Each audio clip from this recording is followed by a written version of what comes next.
உங்கள் அமைதியான ரிட்டையர்மெண்ட் வாழ்க்கைக்கு கோவை அனன்யாசின் நானா நானி ஹோம்ஸை விசிட் பண்ணுங்க. Experience a dream retirement life for a day. அண்ணன் எப்ப கிளம்புவாரு, திண்ணை எப்ப காலி ஆகும்னு காத்துக்கிட்டு இருந்த ஒரு அரசியல்வாதி இப்ப அந்த திண்ணையில படுத்து உருண்டுகிட்டு இருக்காராம். நல்ல அதிர்ஷ்டம் அடிச்சிருக்கு அவருக்கு. அவருக்கு நல்ல வாய்ப்பு கிடைச்சிருந்தாலும் இன்னொருத்தவங்களுக்கு வாய்ப்பு பறி போயிருக்கு. அதுவும் லிப்ஸ்டிக்கால அப்படின்லாம் சொல்றாங்க. இந்த மாதிரி நிறைய செய்தி இருக்கு. ஆமா, அந்த செய்திகள் எல்லாம் பாக்குறதுக்கு முன்னாடி இலங்கைக்கு போயிருக்காங்க சிபியும் நியாசும். அங்க இருந்து நிறைய வீடியோஸ் நம்ம கொடுத்துட்டு இருக்காங்க, நீங்களும் பாத்துக்கிட்டே இருப்பீங்க. இன்னைக்கு ஒரு முக்கியமான இன்டர்வியூ எடுத்திருக்காங்க. தில்ஷான் அப்படிங்கிறவர் ஒரு இன்டர்வியூ எடுத்திருக்காங்க. Dilshan cricket player. அந்த தில்ஷான் இல்லப்பா இவர் தில்ஷான் வீரசேகரா. இவர் இலங்கையினுடைய அந்த கொலம்போ ஸ்டாக் எக்ஸ்சேஞ்ச் அந்த அமைப்பினுடைய தலைவரா இருக்காரு. இவரு முக்கியமான பொறுப்புல இருக்காரு.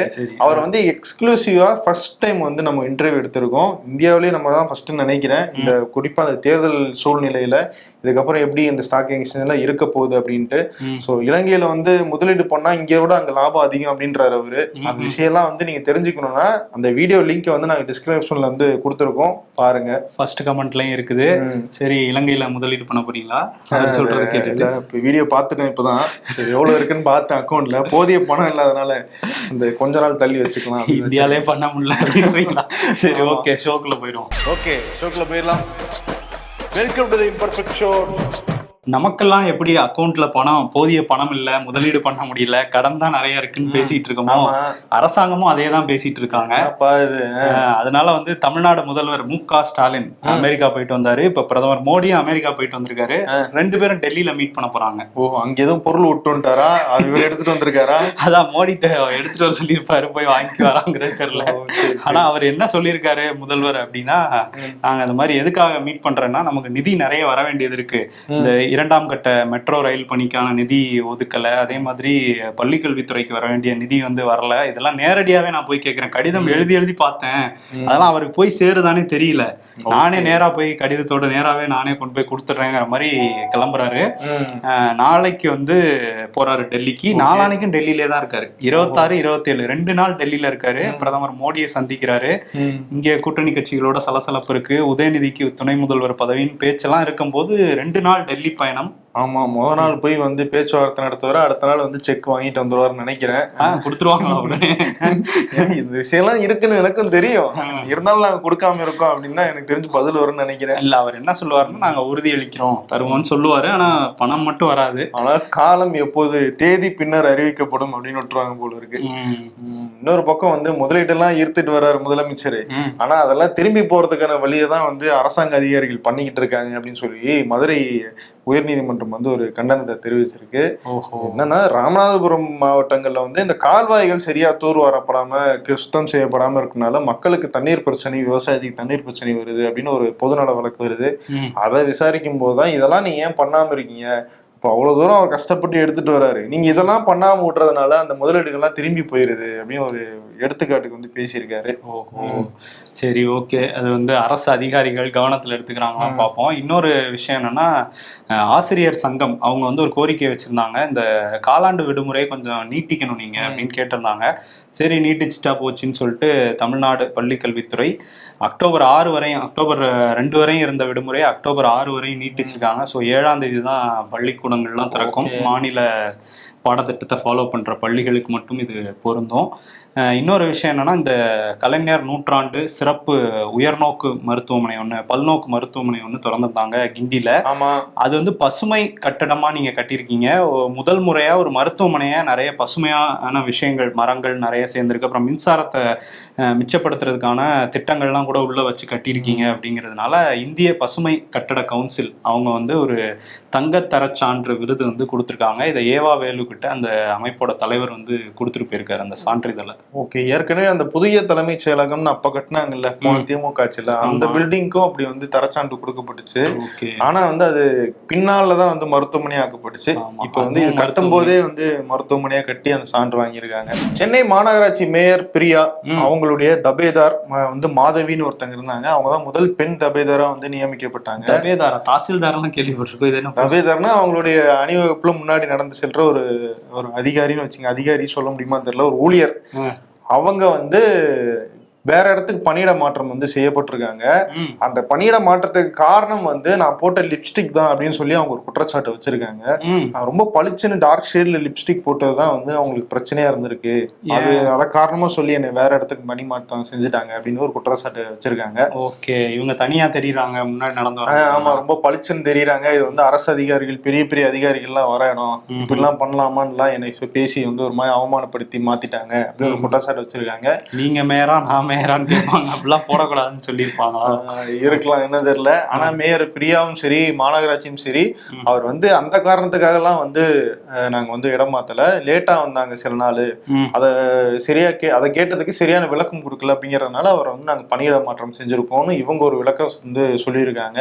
ஓகே, லிப்ஸ்டிக்கால ஒரு பிரச்சனை வந்திருக்கு மாநகராட்சியில.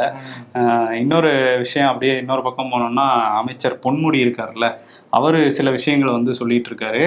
நிறைய குற்றச்சாட்டு வைக்கிறாங்க எதிர்கட்சிகள்லாம், அதுக்கு கூட்டணி கட்சிகள் கூட வைக்கிறாங்க. அதுக்கெல்லாம் பதில் சொல்றாங்களோ இல்லையோ, உதயநிதியை பத்தி யாராவது பேசிட்டாங்கன்னா முதல் ஆளா அமைச்சர்கள்லாம் வந்துடுறாங்க. தமிழிசை சொல்லியிருந்தாங்கல்ல, துரைமுருகனுக்கு வந்து அது வந்து ஏமாற்றமா இருக்கும், உதயநிதிக்கு வேணா ஏற்றமா இருக்கும், இது ஒரு வாரிசு அரசியல் அப்படின்லாம் சொல்லி பேசியிருந்தாங்க. ஸோ அதுக்கு தான் சொல்லியிருக்காரு பொன்முடி. குமரி ஆனந்தன் காங்கிரஸ் கட்சியோட மூத்த தலைவர், அவர் இல்லைன்னா தமிழிசை அப்படிங்கிற ஒருத்தவங்க இருக்காங்கிறதே யாருக்கும் தெரியாம போயிருக்கும். ஆனா உதயநிதி அப்படி கிடையாது, மக்களால் தேர்ந்தெடுக்கப்பட்ட ஒரு செல்வாக்குமிக்க ஒரு தலைவரா இருக்காரு, அவரை நீங்க இப்படிலாம் சொல்லக்கூடாது அப்படின்னு சொல்லி கண்டனம்லாம் தெரிவிச்சிருக்காரு அவங்களுக்கு. ஓஹோ, அப்படியா? தமிழ்நாட்டுல எல்லாரையும் எடுத்து பார்த்தாலும் ஏதோ ஒரு வகையில வந்து அரசியல் பின்னணி கொண்ட குடும்பத்துல இருக்கவங்க சக்சஸ்ஃபுல்லா இருக்காங்க, அது மாதிரி மாத்தி மாத்தி பேசிக்கிறாங்க. இதுல வந்து இந்த திமுக கூட்டணி திரும்ப வந்தோம்னா, இங்க விசிகால இருந்து துணை பொதுச் செயலாளர் ஆதவ் அர்ஜுன் அவர் வந்து நிறைய கருத்துக்கள் பேசியிருந்தாரு, சர்ச்சையா மாறி இருந்துச்சு. திமுகக்கு எதிரான விஷயங்கள்லாம் பேசியிருந்தாரு. இன்னைக்கு வந்து அந்த கட்சியோட தலைவர் திருமாவளவன்ட்ட பத்திரிகையாளர்கள் கேள்வி கேட்டாங்க, இந்த மாதிரி பேசியிருக்காரு, அவர் மேல் நடவடிக்கை எடுப்பீங்களா அப்படின்னு சொல்லிட்டு. அவர் மேல் நடவடிக்கை எடுக்கிறத பத்தி கட்சிக்காரங்களோட ஆலோசிச்சுட்டு தான் முடிவெடுக்கணும் அப்படின்னு சொல்லியிருக்காரு. அதே மாதிரி திமுக விசிகா கூட்டணியில எந்த விரிசலோ இல்லை எந்த பிளவுமோ இல்லை, அதெல்லாம் வந்து அந்த மாதிரியான செய்திகள்லாம் முற்றிலும் தவறானது, நாங்கள் ரொம்ப நெருக்கமாக தான் இருக்கோங்கிறத சொல்லியிருக்காரு. ஓகே, ஒரு வகையா வந்து அமைதியாவே இல்லாம அட்லீஸ்ட் இந்த ஸ்டேட்மெண்ட்லயே கொடுத்தாரு. நம்ம வந்து நேத்தே சொல்லியிருந்தோம், ரொம்ப அமைதியா இருக்காரு, இன்னும் பிரச்சனை பெருசாகுமோ அப்படின்னு சொல்லிட்டு. ஆமா, அதே மாதிரி கூட்டணியில இருக்க இன்னொரு கட்சியும் வந்து கண்டனம் தெரிவிச்சிருக்காங்க. கூட்டணியால வந்து திமுக நெருக்கடி அதிகமாயிட்டே இருக்குன்னு தான் சொல்லணும். சிபிஎம் அவங்க ஒரு அறிக்கை கொடுத்திருக்காங்க. அதாவது இப்ப சமீபத்துல என்கவுண்டர் நடந்துச்சுல, 3 என்கவுண்டர் தொடர்ந்து நடந்துகிட்டே இருக்கு, அதை வந்து இவங்க கண்டிச்சிருக்காங்க. ஏன்னா வந்து அவங்க கெட்டவங்க, அதனால அவங்க என்கவுண்டர் பண்றதை வந்து நியாயப்படுத்த முடியாது, நீதியின் முன்னாடி நிறுத்தி அவங்களுக்கு தண்டனை வாங்கி தரணுமே தவிர அவங்களுக்கு கொல்றது வந்து சரியான தீர்வா இருக்காது. அந்த குற்றம் வந்து நிரூபிக்கப்படாமலே வந்து க்ளோஸ் பண்ணிடுவாங்க கேசஸ், அது அப்படி நடக்கக்கூடாது அப்படின்னு சொல்லி ஒரு கண்டனத்தை வந்து கொடுத்துருக்காங்க. ஓகே, இது வந்து காவல்துறை இந்த மாதிரி பண்றாங்கிறது காவல்துறை கையில வச்சிருக்கிற முதல்வர் தான். ஸோ அவருக்கே டைரக்டா ஒரு விஷயத்துல இருந்து எதிர்குரல் வந்துகிட்டு இருக்கு. அதே மாதிரி மு.க. அழகிரினுடைய மகன் துரை தயாநிதி உடல்நலக்குறைவால வந்து வேலூர் சிஎம்சி மருத்துவமனையில் கிட்டத்தட்ட ஒரு 6 மாதங்களாக சிகிச்சையில் இருந்தாரு. இப்போ அவர் வந்து உடல் வந்து நல்ல தேறிய நிலையில வந்ததுனால அவர் வந்து அங்க இருந்து டிஸ்சார்ஜ் ஆயிருக்காரு. எடப்பாடி பழனிசாமி சேலத்தோட எதிர்கட்சி தலைவர்லாம் திமுக காரங்க கிண்டல் பண்ணிட்டு இருக்காங்க. இப்போ வந்து என்ன ஆயிருக்குன்னா, அவர் வந்து ஒரு வழக்கு ஏற்கனவே ஒரு வழக்கை சந்திச்சுக்கிட்டு இருக்காரு. ஓபிஎஸ்ஆல பல வழக்குகள் சந்திச்சுட்டு இருந்தாரு. இப்ப தயாநிதி மாறன் ஒரு வழக்கு போட்டிருந்தாரு. அது மத்திய சென்னையில பார்த்தசாரதி தேமுதிக வேட்பாளருக்காக வந்து வாக்கு கேட்டாரு. அவங்க கட்சிக்காரங்களுக்கு வாக்கு கேட்கும் போது இந்த மாதிரி சம்பவம் நடந்தா கூட தாங்கிப்பாரு, வேற ஒருத்தர் கட்சிக்கு வாக்கு கேட்க போய் நான் மாட்டிக்கிட்டேனேங்கிற மாதிரி இருக்காரு. அங்க போய் என்ன பேசியிருந்தாரு அந்த பிரச்சாரத்துலன்னா, இந்த மாதிரி இங்க மத்திய சென்னையோட எம்பி தயாநிதி மாறன் அந்த தொகுதிக்கான நிதியெல்லாம் வந்து முறையா செலவிடலை அப்படின்னு சொல்லி ஒரு குற்றச்சாட்டு வச்சிருந்தாரு. நான் செலவிட்டிருக்கேன்னு சொல்லிட்டு இவர் வந்து என்னை அவதூறு பரப்பிட்டாரு, என் பேருக்கு களங்கம் விளைவிச்சிட்டாருன்ட்டு கோர்ட்டுக்கு போயிருந்தாங்க. ஸோ கோர்ட்ல இப்போ வந்து எடப்பாடி தரப்புல இருந்து இந்த வழக்குல இருந்து என்னை விட்டுருங்க அப்படின்னு சொல்லி, என்னை விடுவிச்சிருங்க அப்படின்னு சொல்லி அவர் தரப்புல மனு போட்டிருக்காங்க. அப்படிலாம் நீங்க விட்டுறக்கூடாதுன்னு சொல்லி இவங்க தரப்புல இருந்து பதில் மனு போட்டு இப்ப அக்டோபர் 16ஆம் தேதிக்கு தள்ளி வச்சிருக்காங்க. எதுவுமே இல்லைனாலும் ஏதாவது ஒரு வழக்குல வந்து என் பேர் அடிபடுதுன்னு ஃபீல் வழக்குனாலே என் பேர் எழுதிட்டீங்களே ஏங்க அப்படின்ற இருப்பார் போல இருக்கு. இன்னொரு பக்கம் வந்து அதிமுகவினுடைய செயல் வீரர்கள் கூட்டம் வந்து அக்டோபர் 23ஆம் தேதி வந்து அறிவிச்சிருக்காரு எடப்பாடி பழனிசாமி. ஓகே, ஆமா, செயல் வீரர்களை வச்சு ஒரு செயல் திட்டத்தை போடுவாங்கன்னு நினைக்கிறேன். ஆனா இவர் வந்து தமிழ்நாடு முழுக்க உள்ள நிர்வாகிகளை இங்க கூப்பிட்டு பேசுறாருல, சென்னை கூப்பிட்டு பேசுறாரு. அதெல்லாம் கூடாது, ஒரு தலைவருக்கு அது அழகல்ல. தமிழ்நாடு முழுக்க போய் நானே செயல் வீரர்களை பார்ப்பேன் அப்படின்னு பாப்பேங்கிற நானு அப்படின்னு சொல்லிட்டு கிளம்பியிருக்காரு ஒருத்தர். தலைவர்களுக்கு அது அழகில்ல, அது ரைட்டு. நீங்க தலைவரே இல்லையா? ஃபர்ஸ்ட் ஒருங்கிணைப்பு குழுக்கு அவர் தானே தலைவர். அப்படி பாஜக ஒருங்கிணைப்பு குழுவோட தலைவர் ஹெச் ராஜா தான் அது வந்து கிளம்பியிருக்காரு. அதாவது அந்த திண்ணை காலியா இருக்கிற திண்ணையில வந்து இவர் தான் படுத்து உருள்றாரு. ஆமா, 3 மாசம் நான் லண்டன் போற கேப்ல இவர் ஓவர்டேக் பண்ணிட்டு போயிருவாரோன்னு அண்ணாமலைங்கிறது பாத்துட்டு இருக்காராம். அதனால வந்து இந்த இதுக்கு வந்து யார தெரியுமா ஒருங்கிணைக்கிறதுக்கு இந்த சுற்றுப்பயணத்தோட ஒருங்கிணைப்பாளரா ஒருத்தரை போட்டிருக்காங்க. யாருன்னா அண்ணாமலையோட நெருங்கிய வட்டத்துல இருக்கிற அமர் பிரசாத் ரெட்டி. நீங்க பாத்துக்குங்க அப்படின்னு சொல்லி அண்ணாமலை அங்க இருந்தே ஒரு ஆளை வச்சு கண்காணிக்கிறாரு. இவர் வந்து இன்னைக்கு செங்கல்பட்டுல தொடங்கி இருக்காரு. அக்டோபர் 17ஆம் தேதிக்குள்ள 65 மாவட்டங்களையும் கவர் பண்றாரு. கட்சி ரீதியான அந்த 65 மாவட்டங்களையும் கவர் பண்ணிட்டு நீலகிரியில முடிச்சுக்கிறாராம். முடிச்சுக்கிட்டு கட்சியை வந்து வலுப்படுத்துறது, பல கோடி தொண்டர்களை வந்து கட்சிக்குள்ள கொண்டு வருது, இதெல்லாம் அஜெண்டாவா வச்சிருக்காரு. தலைவர் ஆகுறது அதுவும் இருக்கா அஜெண்டால? அது மறைமுக அஜெண்டா, நேரடி அஜெண்டால அது இல்ல. ஆனா வந்து ஒரு கை பாத்துறேங்கிற நானு அண்ணாமலை யோசிப்போம். என்ன, நான் இங்கிட்டு போனதுக்கு அப்புறம் நிர்மலா சீதாராமன் வச்சு கோயம்புத்தூர்ல வந்து ஒரு மீட்டிங்க போடுறாங்க. இந்த பக்கம் என்னன்னா இவரு கிளம்பி போறாரு, இவர் பாட்டு ஊரா போயிட்டு இருக்காரு. அவசரப்பட்டு படிக்க வந்துட்டோமோ அப்படின்னு யோசிச்சிருப்பாரு. இதை யோசிச்சு ஃபெயில் ஆகிட போறாரு. ஒழுங்கா படிங்க அங்க. கைது செய்யப்பட்ட இயக்குனர் மோகன் இருக்காருல்ல, இயக்குனர் இல்ல ப்ரோ, நடிகர் தானே ப்ரோ மோகன். மோகன் ஜி. அது சொல்லலன்னா வந்து தெரிய மாட்டேங்குது. இப்ப வெளியே சொன்னா மட்டும் தெரியுமா? இப்ப தெரிஞ்சிருக்காரு இந்த வழக்கெல்லாம். போட்டோ போட்டு காட்டுங்க எடிட்டர். ஆமா, அவர் வந்து இந்த பழனி பஞ்சாமிரதத்துல வந்து கருத்தடை மருந்துகள்லாம் போடுறாங்கன்னு ஒரு ஃபேக் நியூஸ் சொல்லவும் அரெஸ்ட் பண்ணாங்க. அவருக்கு வந்து சொந்த ஜாமீன், தனிப்பட்ட ஜாமீன்ல வந்து நீதிமன்றம் வந்து கொடுத்துருக்கு. ஆமா, இன்னும் சில வழக்குகள்லாம் அவர் மேல போடுறதுக்கு தயாராகிட்டு இருக்காங்க. ஏன்னா நிறைய விஷயங்கள் வந்துட்டு இருக்கு இப்போ. ஸோ என்ன பண்ண போறாங்கன்னு தெரியல. ஓகே, இன்னொரு விஷயம் நம்ம பார்க்கும்போது செஸ் ஒலிம்பியாட், அப்புறம் வந்து பாரா ஒலிம்பிக்ஸ்னு நம்ம தமிழக வீரர்கள் பல சாதனைகளை நிகழ்த்திட்டு வந்திருக்காங்க. அவங்களுக்குலாம் முதலமைச்சர் வந்து சந்திச்சிருக்காரு. இப்போ சந்திச்சு ஊக்கத்தொகைகள்லாம் வழங்கியிருக்காரு. அதே மாதிரி இன்னொரு சோகமான செய்தி தமிழ்நாட்டில் நடந்திருக்கு. என்னன்னா, புதுக்கோட்டை மாவட்டத்தில் நமனசமுத்திரம் பக்கத்தில் ஹைவேல ஒரு கார் வந்து 2 நாளாக ஒரே இடத்துல நின்றுட்டு இருந்திருக்கு. என்ன இந்த கார் இங்கே நிற்கிதுன்னு போய் பார்த்த ஒருத்தர் அதுக்குள்ளே அசைவே இல்லாமல் 5 பேர் படுத்திருந்திருக்காங்க. அப்புறம் காவல் நிலையத்துக்கு சொன்னோன்னே காவல் அதிகாரிகள் வந்து பார்த்துருக்காங்க. 5 பேருமே விஷம் குடிச்சு தற்கொலை பண்ணியிருக்காங்க. ஒரே குடும்பத்தை சேர்ந்த ஒரு தம்பதி, அப்புறம் மாமியார், மகன், மகள்னு 5 பேருமே வந்து பரிதாபமாக உயிரிழந்திருக்காங்க. கடன் தான் இதுக்கு காரணமாக இருக்கும் அப்படின்னு சொல்லிட்டு முதற்கட்ட தகவல் தான் இது. இப்போதான் விசாரணையை தொடங்கியிருக்காங்க போலீஸ். பிரச்சனைக்கு எப்பயுமே வந்து தற்கொலை அப்படிங்கிறது தீர்வு கிடையாது. உங்களுக்கு ஏதாவது உதவி தேவைப்பட்டுச்சு அப்படின்னோம்னா நண்பர்கள் சரி, அரசாங்கத்திலுமே அதுக்கான ஏற்பாடுகள் பண்றாங்க. அதுக்கு வந்து அணுகணும் அப்படின்னு சொல்லிட்டு கேட்டுக்கிறோம். கர்நாடக முதல்வர் சித்தராமையா முன்னாள் முதல்வர் ஆயிடுவாரோங்கிற ஒரு பயத்துல இருக்காராம். ஏன்னா வந்து ஆயிட்டு போறாரு, அடுத்து நான் இருக்கேனே அப்படின்னு சொல்லிட்டு DK சிவகுமார் காத்துக்கிட்டு இருக்காரு, ரெடியா இருக்காரு. அவருமே நான் நம்பர் 2வாவே எவ்வளவு நாள் இருக்குது, நம்பர் 1 ஆகுறேன் அப்படிங்கிற ஒரு மனநிலைக்கு அவருமே வந்திருக்காரு. ஏன் அப்படின்னா சித்தராமையாவுக்கு அந்த முட்டா ஸ்கேம் அப்படிங்கிறது ஒரு பெரிய தலைவலியா தான் மாறி இருக்கு. 4000 கோடி இதுல வந்து மோசடி பண்ணியிருக்காங்கலாம் எதிர்கட்சிகள் குற்றச்சாட்டு வைக்கிறாங்க. 14 இடங்களை அவங்க மனைவி பேர்ல முறைகேடா எழுதி வச்சுட்டாரு முன்னால முதலமைச்சரா இருந்த போது அப்படிங்கிற மாதிரி ஒரு குற்றச்சாட்டு இருக்கு. ஸோ அந்த குற்றச்சாட்டுல ஆளுநர் வந்து நடவடிக்கை எடுக்கலான்னு ஒப்புதல் கொடுக்க, அதெல்லாம் கூடாதுன்னு இவர் கோர்ட்டுக்கு போக கோர்ட் இவரோட மனுவை தள்ளுபடி பண்ணிட்டாங்க. இவரோட மனு தள்ளுபடி ஆனதுனால இப்ப சிறப்பு நீதிமன்றத்துல இருந்து என்ன சொல்லியிருக்காங்கன்னா, ஓகே நீங்க வந்து மைசூரை சேர்ந்த லோக் ஆயுக்தா அதிகாரிகள் இதை உடனடியாக வழக்கு பதிவு பண்ணி விசாரிங்க, 6 வாரத்துக்குள்ள நீதிமன்றத்துல அறிக்கை தாக்கல் பண்ணுங்க அப்படின்னு சொல்லியிருக்காங்க. அவர் வந்து வழக்கு தானே போட்டிருக்காங்க, நான் குற்றவாளி இல்லை அப்படிங்கறத நான் ப்ரூவ் பண்ணுவேன்லாம் பேசிட்டு இருந்தாலும் கொஞ்சம் கலக்கமா தான் இருக்காராம். ஓஹோஹோ, அப்படி போய்கிட்டு இருக்கா கதை. கர்நாடகாவை பத்தி பேசும்போது ஏற்கனவே கர்நாடக உயர்நீதிமன்றத்தினுடைய நீதிபதி ஸ்ரீஷானந்தா அப்படின்றவர் வந்து ஒரு கருத்து சொல்லியிருந்தாரு. அதாவது இஸ்லாமியர்கள் இருக்க இடம்லாம் வந்து பாகிஸ்தானா மாறிட்டு வருதுன்னு ஒரு கருத்து சொல்லியிருந்தாரு. ஆமா, பெங்களூர்ல இஸ்லாமியர்கள் இருக்க இடம்லாம் பாகிஸ்தான் அப்படின்னு சொல்லியிருந்தாரு. ஆமா, அதுக்கு வந்து உச்ச நீதிமன்றம் வந்து கடுமையான கண்டனம் சொல்லியிருக்கு. இந்த மாதிரி இந்தியாவில எந்த இடமுமே பாகிஸ்தான் கிடையாது, இப்படிலாம் நீங்க பொறுப்பு இல்லாம பேசுறது வந்து வெளியே வேற மாதிரியான எண்ணங்களை உருவாக்கும், இருக்கும், அதனால உங்க பேச்சுல ரொம்ப கவனம் இருக்கணும். அதே மாதிரி நீங்க பெண்கள் பத்தி சொல்ற ஒரு கருத்து அது ஆணாதிக்க கருத்தா வெளியே போய் கன்வே ஆயிரும், அதனால ரொம்ப கவனமா இருக்கணும் அப்படின்னு சொல்லி கண்டனம் சொல்லியிருக்கு உச்சநீதிமன்ற தலைமை நீதிபதி. அவருமே கண்டனம் சொல்லியிருக்காரு. ஓகே, இன்னொரு பக்கம் வந்து இந்த ஹேமா கமிட்டி கேரள சினிமா மட்டும் இல்லாமல் அரசியலையுமே ஒரு ஆட்டங்கானம் வச்சுச்சு. இப்போ அதில் என்ன நடந்திருக்கு அப்படின்னா, ஆளுங்கட்சி எம்எல்ஏ முகேஷ், அவர் ஒரு நடிகர், அவர் மேலேயும் புகார்லாம் வந்திருந்தது. அவரை 3 மணி நேரம் விசாரணைக்கு அப்புறம் கைது பண்ணாங்க. இப்போ ஜாமீன் கிடச்சி வெளியே வந்திருக்காரு. எடவேள பாபு அப்படிங்கிற அந்த நடிகரையும் இன்னைக்கு வந்து கைது பண்ணியிருக்காங்க இதே இந்த புகாரில். இந்தியா சீனாவினுடைய உறவு அடுத்து இந்த ஆசியாவில் வளர்ச்சிக்கான முக்கியமான கீ சாவியா இருக்கும் அப்படின்னு சொல்லிட்டு வெளியுறவுத்துறை அமைச்சர் ஜெய்சங்கர் பேசியிருக்காரு.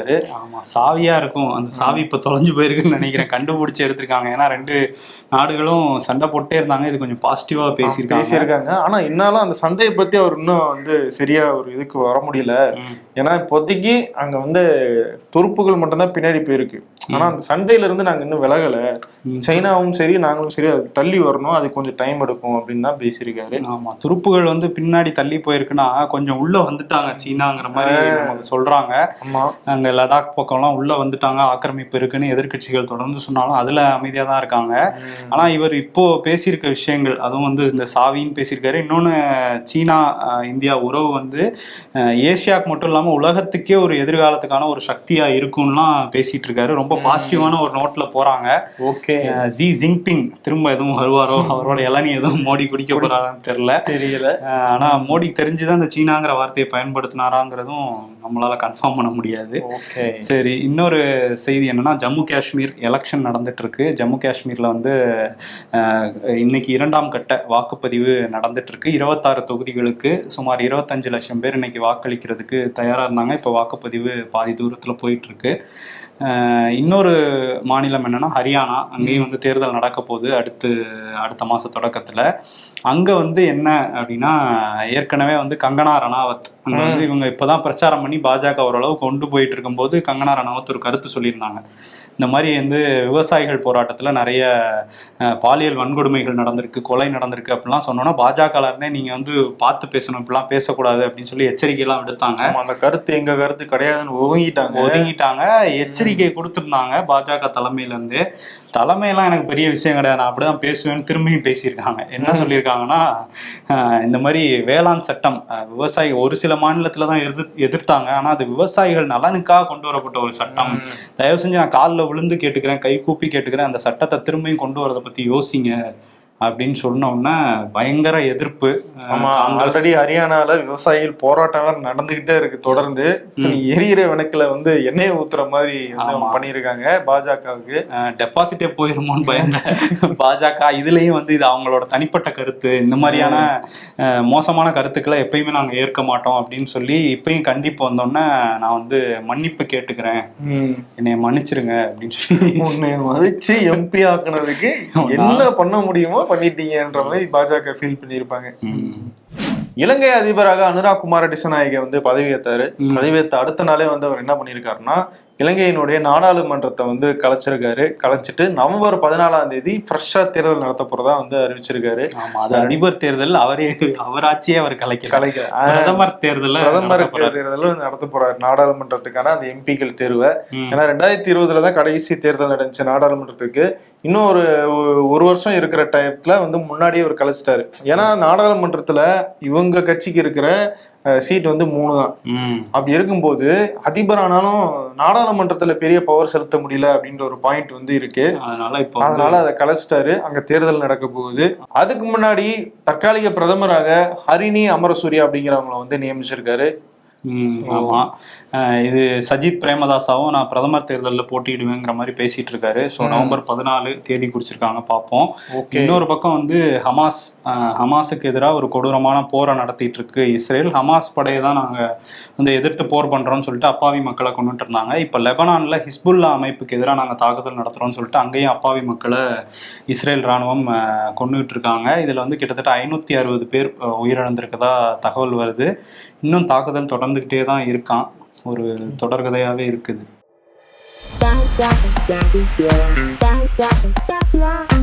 நெட்டு ஸ்லோ ஆனதுக்கே அலறீங்களே. இதையே சமாளிச்சவங்க நாங்க என்ன, கேபிள் டிவில போனோம் புள்ளி புள்ளியா வரும், அதுல சத்தம் வேற வரும். பொதுவா தப்பே பண்ணாம யார்கிட்ட சாரி கேட்போம்? கேர்ள் ஃப்ரெண்டுகிட்ட, பொண்டாட்டிட்ட. இவன் பவன் கல்யாண்ட்டு கேட்டுக்கிட்டு இருக்காங்க. கார்த்தி, நடிகர் கார்த்தியை சொல்றாங்க.